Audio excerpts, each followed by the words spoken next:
Just from the bottom of my heart, I really think this is awesome, and I hope you guys really find this touching and enlightening. And I believe that where you're sitting and who you're sitting next to, it's not a mistake that you're sitting next to these people. I'm on the outside looking in. What do I see? So much of this land. I'm seeing my puzzle piece, which is my way to say either speech pathologist or autistic children, but they're acknowledging who does that as a job. So who's the speech pathologist? I am. Oh, you are? Yes. Well, you can't see him. In my frame of reference, I'm supposed to acknowledge Grandpa. Yep. They're making me also feel like I need to bring up Patrick Swayze into the picture. The reason I'm seeing that is he's my man for... There's a pancreatic cancer reference that I'm supposed to bring my up. grandfather died of pancreatic cancer. Okay. Cool. Well, not cool, but that's really gotcha. tricky. Did you know him in life? Yeah. Did you come with her? Are you a teacher too? Yeah. I'm good, right? I'm good. I had the type of grandfather who, he was such a good man, no matter where he went, he was okay as long as everybody in the other room was alive and okay. And he was always just in the other room watching TV. And you know, he kind of, after my grandmother passed, just kind of went on autopilot. But he was a caring man, but he just was in his own world sometimes.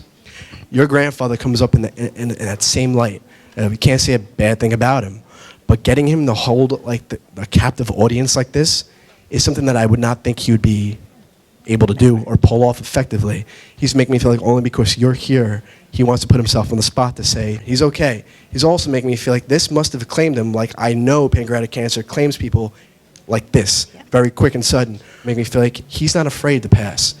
Is this mom's dad, by the way? Because that's what they're showing me. My mom's dad. Okay, I'm supposed to give you some insight into your job. I don't know if you're doing one-on-one work outside a institution, but I'm almost supposed to say don't get too personal with one of them, because I'm almost supposed to say the parents are going to misinterpret that.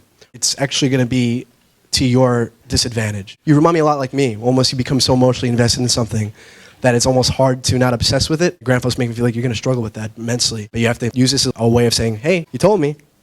Would you guys know who Grace would be? I'm supposed to look down to you and say Gracie. I have a grandmother, Grace, but she passed away before I was born. Oh, I'm sorry, I didn't know that mattered. I know. The reason why I'm supposed to bring my grandma is because she's acknowledging having one of her kids with her. My mom passed away and my aunt recently passed away. Okay. It's like, yeah, I didn't know my grandma Grace, but who better than her to acknowledge I had my child with her than her? And maybe the woman who you never knew in life is trying to reconnect and touch your life right now. I don't care how many kids you come from, how many other kids your mom gave birth to. I'm supposed to almost acknowledge you as the caretaker. I'm supposed to acknowledge you as the one that was always in there for her. Do you understand that? You are getting like emotional now. I feel like with mom, when she was sick, you were not like that. You were tough as nails, like literally I would say, what's up your ass? But it's because you had to be strong for your mom because your mom couldn't be strong for herself.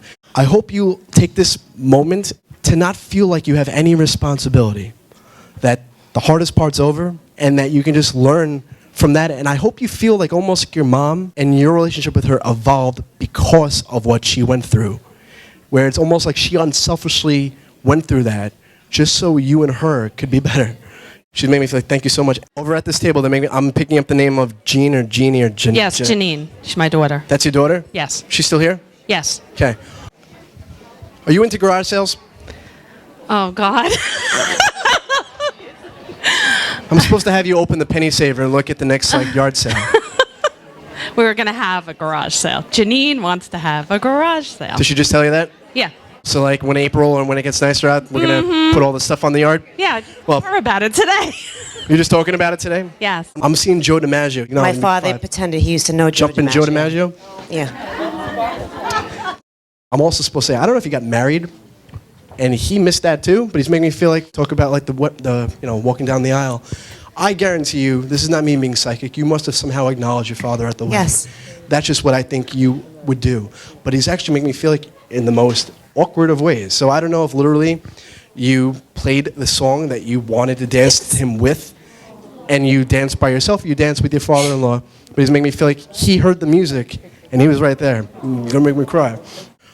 Do you remember the funeral? Do you remember the memorial service? Yeah, very much. Was there like a very ethnic person giving the sermon, or was this something where in his casket he'd been rolling laughing because we couldn't understand what anybody was saying? Absolutely. Okay, he was making me feel like We pulled him off the altar. Well, I guess he's not alone in his feelings and opinions, and you guys did what he was thinking. We couldn't understand the priest, and we did not want him there. Could not understand a word he was saying. How do you do that? It's almost like you're a representation of all these people tonight, saying that if my father can see my kids and see my wedding and know what I did and know that we knocked the priest out and put him in the closet, in confession closet, and said, don't come out until we're done, you know, this is his way to kind of say, like, this is me, and I represent all the other fathers on the other side that want to just touch their daughters and their children and saying that I'm okay. He's my teaching soul. I'm a Taurus. Who's a Taurus like me? Me. Totally.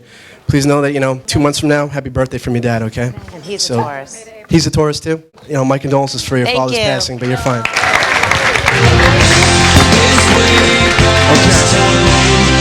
one last try, so it's goodbye.